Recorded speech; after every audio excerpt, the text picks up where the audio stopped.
અમરેલી જિલ્લાના જાફરાબાદના કડિયાળી ગામમાં સિંહનો આતંક જોવા મળ્યો। ગામમાં શિકારની શોધમાં સિંહ ઘૂસી આવતા પશુઓમાં ભારે અફરાતફરી મચી ગઈ। સિંહ પાછળ અને આગળ પશુઓ જીવ બચાવવા દોડતા જોવા મળ્યા। સમગ્ર ઘટના સીસીટીવી કેમેરામાં કેદ થઈ, જેનો વિડીયો હાલ સોશિયલ મીડિયામાં વાયરલ થઈ રહ્યો છે। સ્થાનિકોમાં ભયનો માહોલ ફેલાયો છે।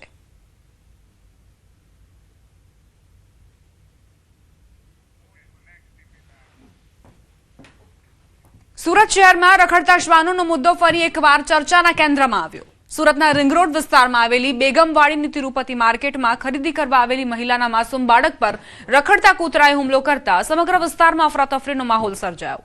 ઘટના બાદ સ્થાનિક વેપારીઓ, ગ્રાહકો અને લોકોમાં ભારે રોષ જોવા મળ્યો। બેગમવાડી વિસ્તારમાં આવેલી તિરુપતિ માર્કેટમાં રોજબરોજ મોટી સંખ્યામાં વેપારીઓ, ખરીદદારો અને પરિવારોની અવરજવર રહેતી હોય છે। ઘટના સમયે એક મહિલા પોતાના બાળક સાથે ખરીદી માટે માર્કેટમાં પહોંચી હતી। દરમિયાન પાર્કિંગ વિસ્તારમાં અચાનક ફરતા એક રખડતા શ્વાને બાળક પર હુમલો કરી દીધો હતો। આ ઘટનાએ ફરી એકવાર શહેરમાં વધી રહેલા રખડતા શ્વાનોના પ્રશ્નને લઈને અનેક સવાલ ઉઠાવ્યા છે। શ્વાન કરડવાની બાબતમાં કે રખડતા શ્વાન બાબતની ઓનલાઈન ફરિયાદમાં પણ 24 કલાક ને 48 કલાક તો દૂર 5-5 દિવસ સુધી એનું કોઈ નિરાકરણ થતું નથી કે જેનું કાયમી સોલ્યુશન આવવું જોઈએ થતું નથી। એ શાસકોની અને વહીવટી તંત્રની નિષ્ફળતા પુરવાર કરે છે। વાવ-થરાદના દિયોદર તાલુકા પંચાયતમાં હોદ્દેદારોની ચૂંટણીને લઈ ગરમાવો યથાવત। પ્રમુખ ઉપપ્રમુખ વરણી મામલે કોંગ્રેસ નેતાઓએ ધરણા કરતા મામલો બિચક્યો હતો। સાંસદ ગેનીબેન ઠાકોર અને શિવા ભુરિયા સહિતના આગેવાનો ધરણામાં જોડાયા હતા। આજે ચૂંટણીની માંગ સાથે સદસ્યો સભાખંડમાં એકઠા થયા હતા। આજે જ પ્રમુખ ઉપપ્રમુખની ચૂંટણી કરાવવા કોંગ્રેસ આગેવાનો મક્કમ બન્યા। રોષે ભરાયેલા સમર્થકોએ સરકારી વાહનોના ટાયરોની હવા કાઢી નાખી હતી। તંગદિલી વચ્ચે હાલ 4 પોલીસ સ્ટેશનના કર્મીઓને તૈનાત કરવાની ફરજ પડી।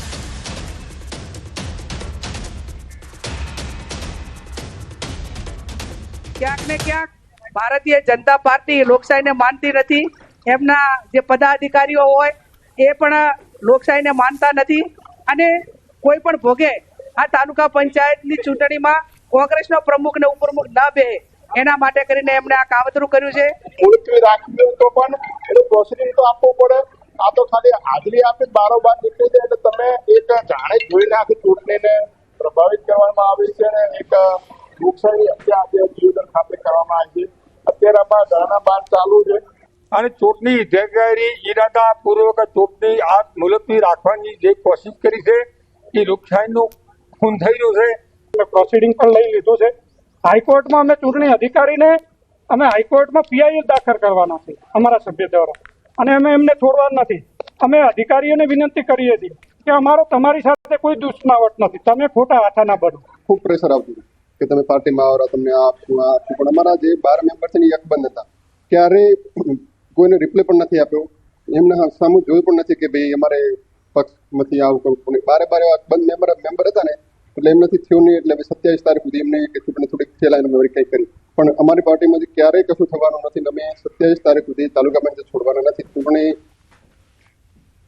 પંચમહાલના ગોધરા શહેરમાં છેલ્લા ઘણા સમયથી ગોકળ ગતિએ ચાલી રહેલા વિકાસ કામોના કારણે શહેરીજનોને ભારે હાલાકીનો સામનો કરવો પડી રહ્યો છે। 3 વર્ષથી વધુ સમયથી બની રહેલો ફ્લાયઓવર બ્રિજ હજુ સુધી પૂર્ણ નથી થયો, જ્યારે શહેરા ભાગોળ અને જાફરાબાદ પાસેના રેલવે ફાટક પર બની રહેલા અંડરબ્રિજનું કામ પણ લાંબા સમયથી ચાલી રહ્યું છે। આ કામો અધૂરા હોવાથી ટ્રાફિક જામ, ધૂળ અને ખાડાઓ જેવી સમસ્યાઓ સતત વધી રહી છે। સ્થાનિકોની માંગ છે કે ચોમાસા પહેલા બંને પ્રોજેક્ટ્સ ઝડપથી પૂર્ણ કરવામાં આવે, જેથી લોકોને રાહત મળી શકે। નગરપાલિકા મુજબ કામ ફરી તેજ ગતિએ શરૂ કરવામાં આવ્યું છે અને ટૂંક સમયમાં પૂર્ણ કરવાનો પ્રયાસ ચાલી રહ્યો છે।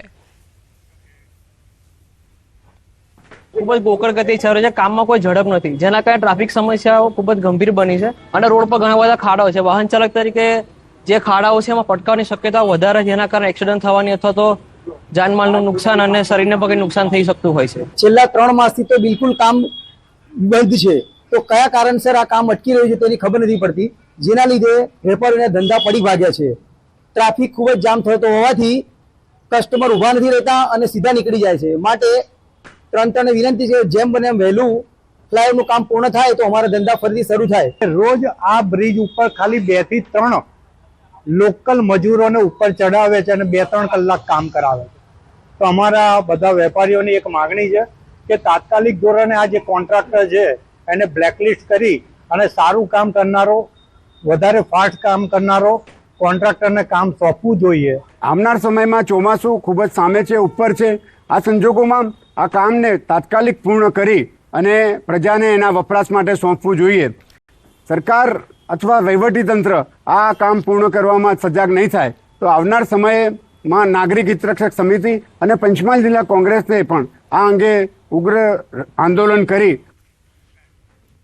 અમદાવાદથી સમાચાર. છાશવાલાના મિલ્કશેકમાંથી વંદો નીકળવાનો મામલો. એએમસીના ફૂડ વિભાગે છાશવાલા એકમને 25,000નો દંડ ફટકાર્યો. પોલિટેકનિક 4 રસ્તા પાસે આવેલી છાશવાલાના મિલ્કશેકમાંથી વંદો નીકળ્યો હતો. ગ્રાહકની ફરિયાદના આધારે તપાસ કરી અંજીર શેકમાં મરેલો વંદો નીકળ્યો. સમગ્ર મામલે ગ્રાહકે એએમસીમાં ફરિયાદ કરી હતી. છાશવાલા પ્રોડક્ટ દસક્રોઈ તાલુકામાં બને છે.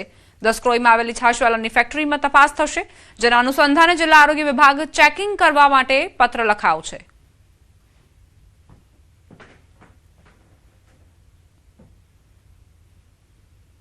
આ ફરિયાદના અનુસંધાને કોર્પોરેશનના આરોગ્ય વિભાગ દ્વારા જે તે દુકાનદારને 25,000 રૂપિયા પેનલ્ટી કરવામાં આવેલી છે અને આ પ્રોડક્ટનું મેન્યુફેક્ચરિંગ જ્યાં થઈ રહ્યું છે એટલે કે દસક્રોઈ તાલુકામાં થઈ રહ્યું છે તો અમદાવાદ જિલ્લાના ડેઝિગ્નેટેડ ઓફિસર કે જેઓના કાર્યક્ષેત્રમાં આ મેન્યુફેક્ચરિંગ યુનિટ આવે છે તો તેમાં વિગતવાર તપાસ કરવા માટે તેમને જાણ કરવામાં આવેલી છે અને વધુમાં આ દુકાન પરથી પણ સર્વેલન્સ સેમ્પલની કલેક્શન પણ કરવામાં આવેલ છે.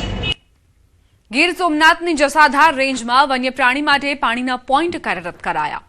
ઉનાળાની કાળઝાળ ગરમીમાં વન્યપ્રાણીઓને પાણી મળી રહે તે માટે ગીર પૂર્વ વન વિભાગે પગલાં લીધા. જસાધાર રેન્જ વિસ્તારમાં 46 પોઈન્ટ, જ્યારે સમગ્ર ગીર પૂર્વમાં 250થી વધુ પાણીના પોઈન્ટ કાર્યરત કરાયા. દરેક પોઈન્ટ પર વન વિભાગ મોનિટરિંગ કરી રહ્યું છે. મોટાભાગના પોઈન્ટ સૌર ઉર્જા અને પવન ચક્કીથી ચાલી રહ્યા છે. વનમાં વસતા દરેક જીવને સરળતાથી પાણી મળી રહે તે માટે વન વિભાગે સુંદર વ્યવસ્થા કરી છે.